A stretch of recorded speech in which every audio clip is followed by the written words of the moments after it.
Direct News TV. April 4, 2024. In Texas, pro-Palestine University protesters clash with state leaders. Austin, Texas, it didn't feel real.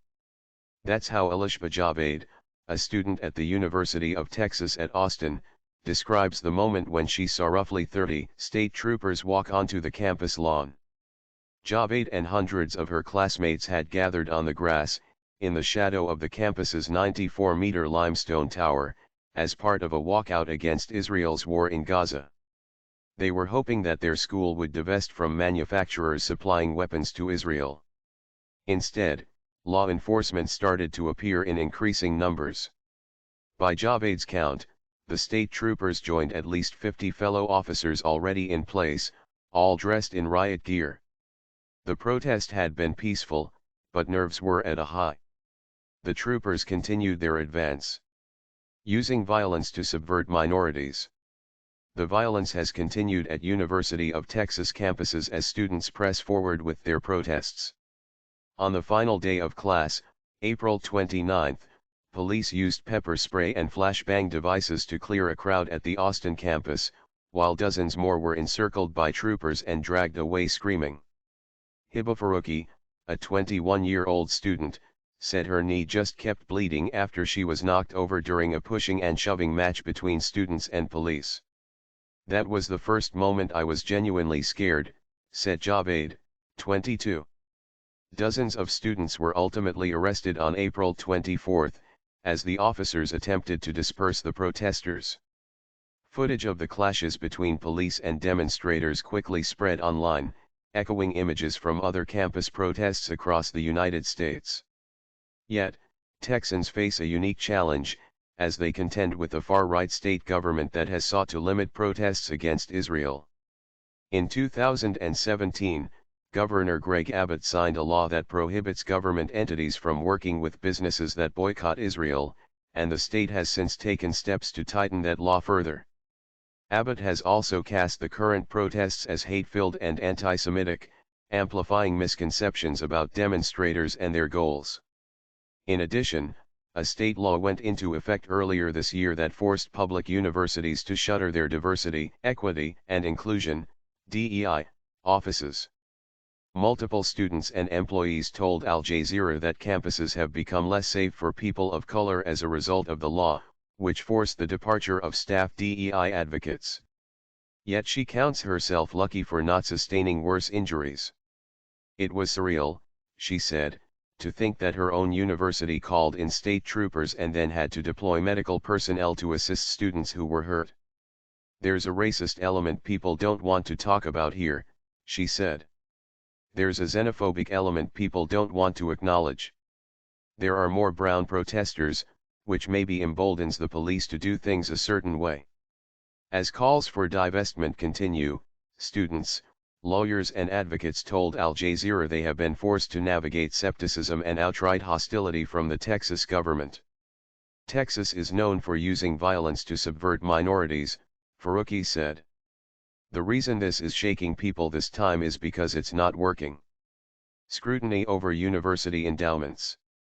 Many of the protests have zeroed in on the University of Texas's endowment, a bank of funds designed to support its 9 campuses over the long term. The University of Texas system has the largest public education endowment in the country, worth more than $40 billion. Some of that money comes from investments in weapons and defense contractors, as well as aerospace, energy, and defense technology companies with deep ties to Israel. ExxonMobil, for example, is one of the biggest beneficiaries of the system's investments, and the company has supplied Israel with fuel for its fighter jets. Those ties have fueled the protests across the state's public university campuses, including a May 1 demonstration at the University of Texas at Dallas. Fatima, who only shared her first name with Al Jazeera, out of fear for her safety, was among the demonstrators. She wiped sweat from her brow as a young child led the crowd of about 100 in a series of chants, "Free, free, free Palestine."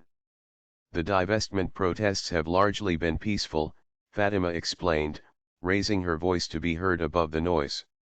Over 30,000 people have been murdered, she said, referring to the death toll in Gaza, where Israel's military campaign is entering its 8th month.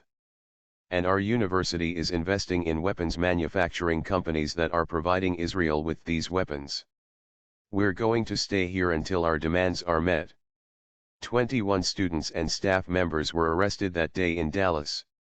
Members of the group Students for Justice in Palestine, of which Fatima is a member, spent the night outside the county jail, waiting for their friends to be released.